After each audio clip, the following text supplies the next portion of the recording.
Auzubillahiminash-shaytanir-rajim. Bismillahir-rahmanir-rahim. Today's our topic is the ionic compound and covalent compound. हम लोग आज discuss करेंगे कि आयनिक कंपाउंड क्या होते हैं, किस तरह से होते हैं, और दूसरी चीज़ ये डिस्कस करेंगे कि उनकी प्रॉपर्टीज़ क्या हैं। सबसे पहले देखते हैं introduction about the ionic compound. Ionic compounds are the compounds ionic compounds are the compounds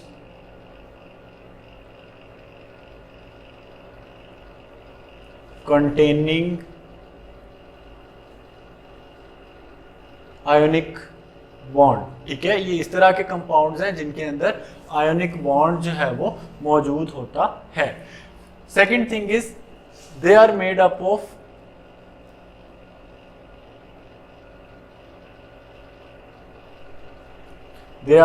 up of ions not molecules.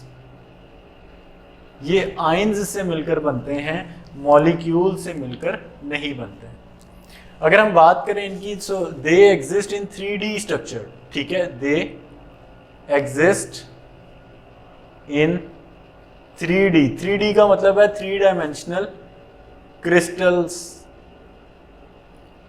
Lattice. ठीक है, ये 3 डायमेंशनल क्रिस्टल लैटिस की फॉर्म में एग्जिस्ट करते हैं। पहली चीज़ है कि they are the compounds containing ionic bond. इनके अंदर आयनिक बॉन्ड मौजूद होता है। They are made up of ions. ये आयंस से मिलकर बनते हैं, ना कि मॉलिक्यूल से मिलकर बनते हैं। They exist in 3D crystal lattice. ये 3D क्रिस्टल लैटिस फॉर्म में एग्जिस्ट करते हैं। हम एक एग्जाम्पल देखते हैं। आपके पास एक एग्जाम्पल है जी, फॉर्मेशन ऑफ Na+Cl 2Na+Cl, और ये मिलकर बना रहा है जी 2NaCl। इसे कहते हैं जी सोडियम क्लोराइड। अब सोडियम क्लोराइड के अंदर जो है वो तादाद सोडियम और क्लोरीन की किस तरह से बैलेंस होती है, ये आज मैं आपको ड्रॉ करके दिखाने वाला हूँ। देखते हैं कि किस तरह से इनके अंदर जो है वो सोडियम और क्लोरीन की जो तादाद है ये बैलेंस होती है, और किस तरह से ये 3D क्रिस्टल लैटिस क्या चीज़ है। बच्चे अक्सर क्वेश्चन करते हैं, सर ये 3D क्रिस्टल लैटिस जो है वो क्या होता है, ये किस तरह से होता है, किस तरह देखने में ये किस तरह का होता है। तो मैं आज आपके सामने ये ड्रॉ करता हूँ, और इसका मैं आपको मेथड बताऊंगा कि ये किस तरह से आपने ड्रॉ करना है। ड्रॉ करने के लिए बेटा आपने सबसे पहले एक क्यूब ड्रॉ कर लेना है। ठीक है, सबसे पहले आपने एक क्यूब ड्रॉ करना है।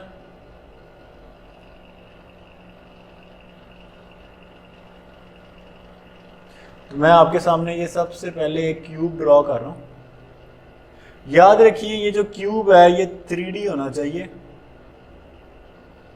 ये वही क्यूब है जो हम लोग आम तौर पर हम अपने कॉपीज के ऊपर बनाते हैं, या बुक्स के ऊपर जो है वो ड्राइंग के अंदर हम लोग बनाते हैं। ठीक है, ये आपने क्यूब ड्रॉ कर लेना। तो ये मैं आपके सामने सबसे पहले आउटर मोस्ट बाउंड्री बना रहा हूँ क्यूब की। ठीक है, इस तरह से। ठीक है, आपने सबसे पहले क्यूब की आउटर मोस्ट बाउंड्री बना ली। That is the outer most boundary of the cube. Okay,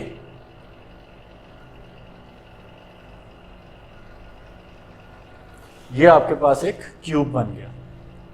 अब क्यूब के अंदर आप लोगों ने फर्दर क्यूब्स बनाने हैं। बनाने के लिए आपने क्या करना है कि इसके अंदर आपके पास जितनी भी लाइंस हैं उनका मिडल पॉइंट आप लोग देख लें। लेट्स से मैंने हर लाइन का मिडल पॉइंट इस तरह से मैंने बोल्ड कर दिया। हर लाइन का जो मिडल पॉइंट है ये रहा। इसी तरह से इस लाइन का मिडल पॉइंट ये है, इसका ये है। ये आप अपने अंदाजे से कर लें। आप बेशक स्केल यूज़ कर लें, रूलर यूज़ कर लें, इट्स अप टू यू। मैं तो मतलब मुझे ये बनाने की काफ़ी प्रैक्टिस है, इस वजह से मैं जो है वो इसी तरह से बना लेता हूँ। ये देखिए, अब आपने इन सारी लाइंस को आपस में ज्वाइंट कर देना है। इन तमाम सेंटर पॉइंट्स को आप लोगों ने इस तरह से ज्वाइंट कर देना है, जितने भी सेंटर पॉइंट्स हैं। ठीक है, जितने सेंटर पॉइंट्स थे मैंने सबको आपस में ज्वाइन कर दिया। अब दूसरी तरह से इन तमाम सेंटर पॉइंट्स को ज्वाइन करें। ये देखें, दिस वन, दिस वन, ये रहा। इसी तरह से आप इस लाइन को इस तरह से ज्वाइंट करेंगे। ठीक है, आपने तमाम सेंटर पॉइंट्स को आपस में ज्वाइन कर दिया। सेंटर पॉइंट्स को ज्वाइन करने के बाद आप फर्दर ये जो पीछे वाली प्लेन है इसके पॉइंट को आपस में मिलाएं ऐसे, और इस प्लेन के पॉइंट को आपस में मिला दें इस तरह से। इसी तरह से इस प्लेन के सेंटर पॉइंट को इसके साथ मिलाएंगे, और ये जो पीछे वाली प्लेन का सेंटर पॉइंट है इसको इसके साथ मिलाएंगे। ठीक है, फिर अब आपने क्या करना है, इस पॉइंट को इसके साथ मैच कर दिया, इस पॉइंट को ये और फिर ये मैच कर दिया, और फिर आपने इस पॉइंट को इसके साथ मिला के फिर इसको नीचे यहाँ पर मैच कर देना। ठीक है, अब आप देखेंगे कि आपके पास क्यूब और उसके अंदर फर्दर जो है वो क्यूब्स बन गए। अब सेंटर में, बिल्कुल सेंटर में मैं रेड कलर से यहाँ पर जो है ये नोटिफाई कर रहा हूँ, रेड कलर से आपके पास आ गए सारे के सारे क्लोरीन। ठीक है, और ब्लैक कलर से मैं जितने बनाऊंगा that are sodium. Red colour से तमाम के तमाम जो है ये क्लोरीन है, और ब्लैक कलर से जितने भी बनाऊंगा दैट आर सोडियम। तो अगर आपके पास यहाँ सेंटर में रेड कलर वाला है तो इसके सराउंडिंग में सारे के सारे ब्लैक कलर वाले सोडियम होंगे। इस तरह से जितने भी इसके ऑपोजिट हैं सराउंडिंग में ये सारे के सारे सोडियम हैं। ठीक है, अब जहां जहां सोडियम है, सोडियम की सराउंडिंग में सारे के सारे रेड कलर से आपने फिल कर देना है इस तरह से। ये देखें, जहां पे आपके पास ब्लैक है इसके सराउंडिंग में आपने रेड से फिल कर देना है। यहाँ पे इस तरह से, इसी तरह से ये वाला ये आपने रेड कलर से फिल कर देना। ठीक है, तो जहाँ जहाँ सोडियम था उसके सराउंडिंग में मैंने ये देखें रेड कलर से मैंने फिल कर दिया। इसी तरह से जहाँ पर रेड है उसके ऑपोजिट आप इसको ब्लैक से फिल करेंगे, ये रहा। इसी तरह से ये ब्लैक से, ये इसी तरह से इसके ऑपोजिट ब्लैक आ जाएगा, इसके ऑपोजिट ब्लैक आ जाएगा, इसके ऑपोजिट यहाँ ब्लैक है, यहाँ ब्लैक है, यहाँ पे भी ब्लैक आएगा, इसके ऑपोजिट देखें यहाँ पर ब्लैक आ जाएगा। ठीक है, तो इस तरह से आप ये देख सकते हैं कि जहाँ जहाँ पर आपके पास, अब मैं यहाँ इनके ऊपर ना चार्ज भी लिख देता हूँ। ये नेगेटिव चार्ज है, ये भी negative charge, negative negative negative negative. ठीक है, ये सारे के सारे नेगेटिव चार्ज। और जो ये ब्लैक वाले हैं आपके पास, these are all the positive charge. अब मैंने आपको बताया कि मैंने ब्लैक से सोडियम बनाया, तो सोडियम के ऊपर हर जगह पर पॉजिटिव चार्ज है वो आ जाएगा। तो ये आपके पास पॉजिटिव चार्ज आ गया। अब देखें, आपके पास कहीं पर भी कोई भी ऐसी जगह नहीं है जहां पर दो नेगेटिव इकट्ठे हैं या दो पॉजिटिव इकट्ठे हैं। तो यहां से ये बात सेटिस्फाई होती है कि that the ionic compounds are made up of oppositely charged ions. ठीक है, ये किससे मिलकर बने होते हैं? ऑपोजिटली चार्ज्ड आयन से, यानी चार्ज्ड आयन से मिलकर बने हुए हैं, और जहां जहां पर जो चार्ज आयन है उसके ऑपोजिट दूसरा आयन मौजूद है। अब यहां पर देखें आप बेटा, टोटल 1 2 3 4 5 6 7 8 9 10 11 12 13 एंड 14 आपके पास टोटल 14 सोडियम है। और अगर क्लोरीन की हम बात करें तो 1 2 3 4 5 6 7 8 9 10 11 12 एंड 13 14 आपके पास 14 ही यहाँ पर क्लोरीन मौजूद है। ठीक है, 14 आपके पास सोडियम मौजूद है और 14 ही आपके पास यहाँ पर जो है वो क्लोरीन मौजूद है। ठीक हो गया बेटा? तो इस तरह से सॉरी क्लोरीन आपके पास यहाँ पर 13 होंगे। हाँ, इससे ऊपर वाली जो प्लेन है उसके अंदर आपके पास जो है वो नेक्स्ट क्लोरीन मौजूद है। तो खैर बनाने का मकसद था कि आपको पता चले कि 3D स्ट्रक्चर क्या होता है, 3D क्रिस्टल लेटिस जो है वो किस तरह से होता है। तो this is the 3D structure of the ionic compound. अगर हम नेचर ऑफ आयनिक कंपाउंड की बात करें तो नेचर ऑफ आयनिक कंपाउंड ये है कि ionic compound are basically crystalline in nature. ठीक है, they are crystalline in nature. Ionic compound जो है ये क्रिस्टलाइन इन नेचर होते हैं और they are present in 3 dimensional crystal form. ये 3 डायमेंशनल क्रिस्टल फॉर्म के अंदर मौजूद होते हैं। ठीक है। फिर बात करते हैं इनकी कंडक्टेंस की। They are very poor conductor of electricity. ये बड़े ही ज्यादा पुअर कंडक्टर होते हैं इलेक्ट्रिसिटी के, बट लेकिन they are conductor in two states, in molten form पिघली हालत में, और second one is they are the good conductor in aqueous solution form. ये एक्वस सोल्यूशन फॉर्म और मोल्टन फॉर्म के अंदर, इन दो फॉर्म में ये इलेक्ट्रिसिटी को कंडक्ट करते हैं। They are conductor in nature.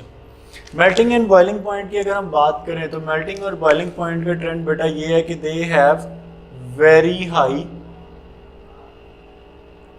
Melting point and boiling point. इनके मेल्टिंग और बॉइलिंग पॉइंट जो हैं वो बहुत ज़्यादा हाई होते हैं। अब एग्जांपल की अगर हम बात करें तो एग्जांपल में बेटा आपके पास NaCl का आपके पास लेट से पहले डिस्कस करते हैं इसका मेल्टिंग पॉइंट और फिर इसका डिस्कस करेंगे जी बॉइलिंग पॉइंट। अगर हम मेल्टिंग पॉइंट की बात करें तो NaCl का मेल्टिंग पॉइंट आपके पास है 800 डिग्री सेल्सियस और बॉइलिंग पॉइंट है आपके पास 1413 डिग्री सेल्सियस। ठीक है, they have very high melting and boiling point. ऐसा क्यों है? Because the reason behind due to the presence of ionic bond. Ionic bond की मौजूदगी की वजह से इनके मेल्टिंग पॉइंट और बॉइलिंग पॉइंट बहुत ज़्यादा हाई होते हैं। अब due to the presence of melting ionic bond and due to the presence of electrostatic force of attraction. ठीक है, electrostatic force of attraction. Electrostatic force of attraction की वजह से इनके जो मेल्टिंग और बॉइलिंग पॉइंट हैं ये बहुत ज़्यादा हाई होते हैं। सोलेबिलिटी की अगर हम बात करें तो सोलेबिलिटी का जो जनरल ट्रेंड है वो ये है कि आयनिक कंपाउंड्स की सोलेबिलिटी हम दो सॉल्वेंट्स में देखते हैं, पोलर सॉल्वेंट्स में और नॉन पोलर सॉल्वेंट्स में। अगर हम आयोनिक कंपाउंड की बात करें तो ionic compounds they are generally polar. Ionic compounds are generally polar in nature.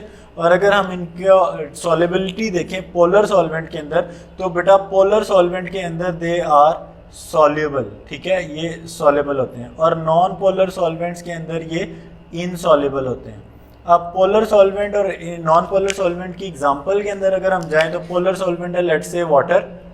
Water के अंदर अगर आप सॉल्ट को डिज़ोल्व करें तो आपके पास जो है वो सॉल्ट सॉल्यूशन बन जाता है और वाटर के अंदर ये सॉल्ट इजीली डिज़ोल्व हो जाता है, सो दे आर सॉल्युबल। लेकिन अगर हम नॉन पोलर सॉल्वेंट की बात करें, लेट से हम लोग बात करते हैं बेंजीन की, तो बेंजीन के अंदर अगर आप सॉल्ट को डिज़ोल्व करें तो किसी भी तरह का जो है वो सॉल्यूशन आपके पास नहीं बनेगा, it will remain insoluble in the solution of benzene. फिर बात करते हैं बेटा कोवलेंट कंपाउंड की। कोवलेंट कंपाउंड की अगर हम बात करें तो कोवलेंट कंपाउंड की डेफिनेशन के मुताबिक द कंपाउंड्स